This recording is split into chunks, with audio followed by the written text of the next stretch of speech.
Bonsoir, bienvenue à Langue de bois s'abstenir. Nous allons ce soir traiter de plusieurs questions, les manifestations, la mobilisation face à la réforme des retraites. Y a-t-il une menace terroriste accrue en France et en Europe? Et faut-il communiquer sur cette menace? Qu'attendre d'un remaniement ministériel annoncé depuis déjà très longtemps? Et enfin, quelles sont les raisons du grand succès du film Des hommes et des dieux? Nous en débattrons ce soir avec nos 4 chroniqueurs, bien entendu, sans langue de bois, générique.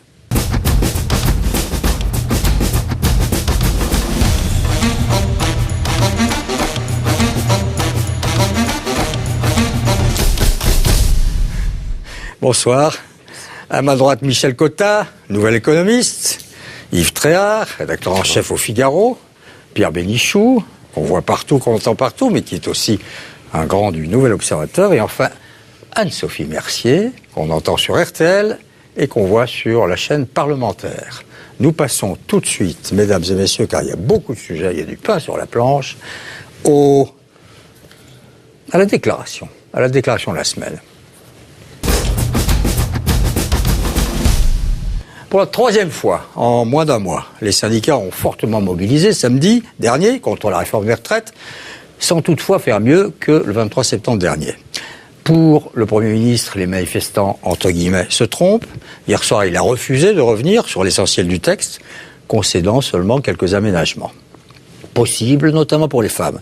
Et les syndicats continuent d'appeler le gouvernement à reculer, et notamment François Chérec, le secrétaire général de la CFDT. Je vous propose donc d'entendre sa déclaration.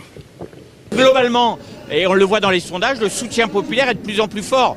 Donc on a un rejet de plus en plus important de la part de la population de cette réforme vraiment injuste. Donc le gouvernement doit utiliser une des dernières chances qu'il a pour changer la réforme et faire une réforme juste.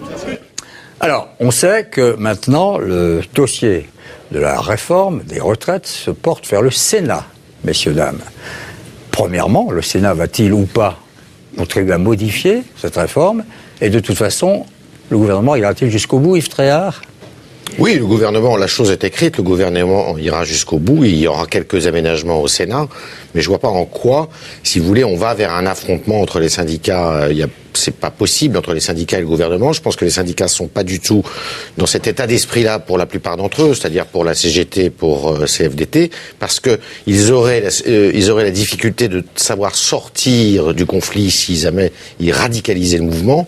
Et ça, ils en ont pas les moyens. Ils ont pas les moyens de sortir, sachant que le gouvernement va tenir dur sur ce dossier, qu'il est obligé lui aussi de son côté de poursuivre jusqu'au bout, même s'il y a des aménagements évidemment au Sénat.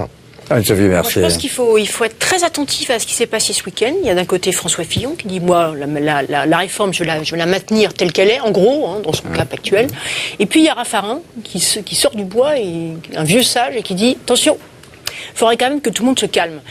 Pourquoi il dit ça, Jean-Pierre Raffarin? Il dit ça parce que, d'abord, la mobilisation dans la rue a été forte, plus forte que prévu, même si finalement elle est stable, mais elle est la même chose que et ensuite, oui, bien sûr. Ouais. Et puis maintenant, le texte arrive au Sénat. Ouais. Et au Sénat, il y a 29 sénateurs centristes qui ont, eux aussi, des positions à faire passer. Il va falloir travailler avec eux, sinon la réforme ne passe pas. Donc, de toute manière, il va falloir lâcher du lest. Pierre Bénichou. Moi, ce qui me frappe dans la phrase de M. Chérec, c'est quand il dit c'est la dernière chance du gouvernement. C'est une phrase de menace. Ouais. Ça veut dire que si jamais le gouvernement ne se rend pas à ses arguments, il y aura de la violence. C'est ça que ça veut dire quand on dit c'est ta dernière chance. Jusqu'ici, il n'y a pas eu de violence. Non, il n'y a pas eu de violence. Du tout. Mais quand on dit c'est ta dernière chance, ça passe simplement, ça passe de l'avertissement à la menace. Or, je trouve que cette retraite, elle est ce qu'elle est. On peut trouver, c'est vrai que l'allongement du temps de la vie fait que machin, c'est vrai qu'il y a des injustices sociales, mais il y a surtout quelque chose qui fait que cette réforme n'est pas trop crédible. Je parle de la retraite avec un peu comme vous, avec beaucoup de recul. Bon, mais c'est vrai qu'on dit que en 2012, de toute façon, il faudra tout revoir. Ouais. Alors, quand 2018. On dit... En 2018, il faudra tout revoir. Donc, il est normal que les syndicats et les salariés du privé comme du public se disent, s'il faudra tout revoir dans 8 ans, pourquoi est-ce qu'on nous embête maintenant? Voilà. Michel Cotin. Moi, je trouve que les syndicats, là-dedans, ont à la fois perdu et gagné. Alors, ils ont perdu parce que, dans l'ensemble, même s'il y a 2 millions de manifestants, les Français sont convaincus qu'il faut quand même faire quelque chose pour une retraite, peut-être pas tout de suite, mais ils auraient tort. Donc, en gros, l'argument « on vit plus vieux, faut partir à la retraite plus tard », bon, alors dans les modalités, effectivement, mais je trouve que les syndicats ont gagné parce qu'ils se sont quand même débrouillés pour que la réforme paraisse injuste. Le mot injuste, la mobilisation soit le quand mot même injuste très maintenant, spectaculaire. Le mot injuste est sur toutes les bouches, y compris ceux qui n'y pensaient pas. Donc, tout ce qui se passera au Sénat sera pain béni pour les syndicats, et ils diront, vous voyez, si les femmes qui ont plus de 4 enfants peuvent partir à la retraite à 65 ans, c'est vraiment à cause de nous. Si on n'avait rien fait... Il y a une nouvelle manifestation qui est prévue le 12 octobre, n'est-ce pas, Yves Tréhard? Vous pensez qu'elle peut avoir un impact supplémentaire? Non. Oui, elle peut avoir un impact sur le Sénat, mais encore une fois, je pense qu'il n'y a pas de... Il ne faut pas s'attendre à beaucoup de spectaculaire dans cette manifestation de colère, parce que ça dépasse le problème des retraites. Je pense que sur les retraites, l'histoire est écrite. Le gouvernement ne peut pas reculer, et le Parti socialiste ne peut pas aller au-delà du raisonnable, parce qu'il est obligé de se montrer réaliste par rapport aux élections qui se présentent et qui se profilent pour lui en 2012. Donc je ne vois pas très bien comment ils peuvent cristalliser un mécontentement sur ce dossier-là. Donc le 12 octobre va rien changer. Il faudrait qu'il y ait une grosse maladresse de la part du gouvernement d'ici au 12 octobre. Oui, mais vous savez, en général, dans les matchs de boxe, vous savez, on gagne par KO, des fois on gagne... Au point. Non, pas au point. On gagne en tapant sur les bras de l'adversaire et qu'à la fin, il baisse les bras. À force de donner des petits coups de boutoir, c'est-à-dire montrer qu'ils ont du monde, montrer qu'ils descendent dans la rue, montrer qu'ils sont pugnaces, ils peuvent affaiblir, peut-être pas sur les retraites. Qu'il y a 3 semaines. Il y a le même nombre à chaque fois. Oui, mais ça continue. Ça continue. Yves, bien sûr, il y a le même nombre. Enfin, il y a aussi quelque chose qu'on ne voit pas, c'est que le gouvernement ne cesse de reculer. Mais jour après jour, déjà le texte qui a été, le texte qui a été examiné à l'Assemblée nationale, il y a déjà des reculs. Non. Sur la pénibilité. Sur la pénibilité, il a bien fallu lâcher. Mais c'était prévu, c'était calculé. Mais tout était soi-disant prévu. C'était toujours prévu. Je termine. De recul en recul, au bout du compte, les salariés risquent d'obtenir une bonne partie de ce qu'ils demandaient. En plus, ce que je disais, c'est pain béni pour les syndicats. C'est bien sûr, c'est pain béni pour les syndicats. Il n'y a pas eu de recul, on sait sur quoi ils pouvaient négocier. Et ils ont négocié sur les sujets qui étaient posés. Et il y a aussi un Sénat qui, objectivement, pour le gouvernement, est un maillon faible. Quand Larcher s'exprime et dit que lui, finalement, à titre personnel, que les gens partent à 65 ans, c'est pas si mal, il a rien contre, et il se fait taper sur les doigts, après il revient dessus en disant non, c'est seulement pour les femmes 80. On voit bien quand même qu'il y a un gros doute qu'il est taraude, les sénateurs. Oh, pardon, continuez, cher ami.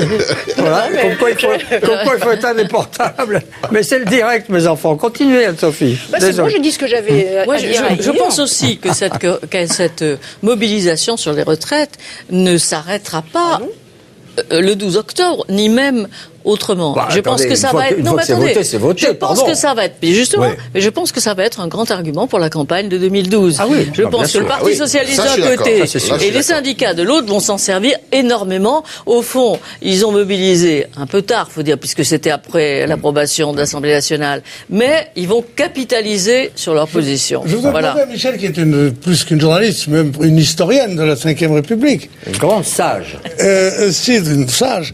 Si... Elle connaît beaucoup d'événements, de lois qui ont été amendées dans le sens de la volonté populaire et non pas dans le sens de la volonté du gouvernement par le Sénat. Non.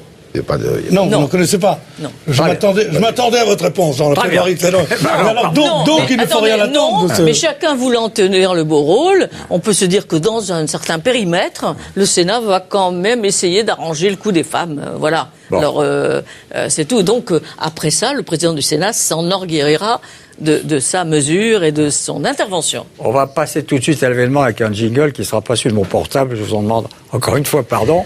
L'événement. Alors, le risque d'attentat est-il plus élevé, comme on nous l'annonce, et comme l'ont déclaré hier les États-Unis, soutenu, enfin confirmé et renforcé par la Grande-Bretagne. Attends, 2 secondes. Depuis mi-septembre, les Français, les autorités multiplient les mises en garde, qualifient la menace terroriste de majeure. En politique, droite comme gauche, on s'interroge sur le motif d'une telle communication. D'habitude, on est plutôt discret sur ce genre de sujet. Alors, ce matin, un sondage rendu public dit que 76,5% des Français estiment en revanche que le gouvernement a raison d'informer les Français de ses inquiétudes. On va analyser tout cela après le sujet d'Anne-Sophie Yann. C'est le numéro 1 des services de renseignement français qui lance le premier avertissement le jour anniversaire du 11 septembre. Bernard Squarcini s'inquiète publiquement dans le journal du dimanche d'une menace terroriste qui n'a jamais été aussi grande. Les autorités lui emboîtent le pas. La menace terroriste est réelle. Et notre vigilance est donc aujourd'hui renforcée. Là, en ce moment, à l'heure où je vous parle, il y a une menace spécifique contre les intérêts français. En écho à ces déclarations, les alertes à la bombe se multiplient à Paris. Les 14 et 28 septembre, la Tour Eiffel est évacuée suite à des appels téléphoniques suspects. Le 27 septembre, la gare Saint-Lazare est évacuée à son tour. De fausses alertes selon la préfecture de police. Les autorités ne changent pas leur dispositif de vigilance, maintenu au niveau rouge depuis les attentats de Londres en 2005. Un soupçon naît alors au sein de l'opposition. La majorité ferait-elle un excès de communication sur la menace terroriste afin de détourner l'attention des dossiers chauds de la rentrée ? Dans un entretien accordé aux Parisiens, Ségolène Royal relève une annonce de pic d'alerte qui tombe, comme par hasard, pendant les mouvements sociaux. L'opposition s'étonne aussi de ne pas être mieux informée sur ce sujet d'intérêt national. François Fillon décide alors de recevoir les responsables des partis politiques à Matignon. Nous demandions la transparence. Et les informations nous ont été données. Le Premier ministre s'est engagé à nous réunir à nouveau au fur et à mesure que des risques pourraient menacer la France. Dernier rebondissement, hier, Washington a mis en garde ses ressortissants contre une menace terroriste accrue en Europe en leur recommandant d'éviter les sites touristiques et les transports. Londres a aussi rehaussé son niveau d'alerte pour la France et l'Allemagne, de général à élevé. Le moins qu'on puisse dire, c'est que le ministère du Tourisme va être ravi de l'avertissement américain. Anne-Sophie Mercier, vous pensez que les autorités communiquent trop sur ce sujet ou pas ? Non, pas trop, c'est un choix politique. Quand Bernard Squarcini s'exprime dans le journal du dimanche, qui est le grand directeur du renseignement en France, s'exprime dans le journal du dimanche, quand un haut fonctionnaire de ce niveau va s'exprimer devant la presse, il a évidemment l'ordre de son autorité de tutelle de le faire. Ouais. Il s'agit donc d'un choix politique. Donc on communique et on communique beaucoup. Maintenant, c'est un choix qui est extrêmement risqué, parce que il ne se passe rien. Et l'opinion va avoir un scepticisme toujours croissant. Il ne faut pas oublier qu'il y a eu pas mal d'histoires. Il y a eu, en particulier Tarnac, où on a déjà expliqué qu'il y avait des terroristes dangereux dans notre pays. Enfin bref. Et puis, où il se passe quelque chose, et l'opinion dira, mais que ne l'avez-vous empêché ? Puisque vous êtes sur le qui-vive depuis si longtemps. Ouais. Donc moi je trouve que c'est un choix politique, on a le droit de faire de la politique, bien entendu, c'est un choix politique, c'est un choix très risqué. Oui, Anne-Sophie, on ne connaît pas beaucoup de gouvernements qui, ayant quand même des informations sur d'éventuels terroristes, vont pas au moins le communiquer, non ? Pas forcément. Oui. Non, c'est quand même bizarre, c'est quand même la technique qui a été utilisée depuis le début dans cette histoire. Bon, la menace, elle est peut-être globale. La preuve, c'est que les Américains, les Anglais, les Japonais aujourd'hui, on n'est pas les seuls. La France n'est pas le seul gouvernement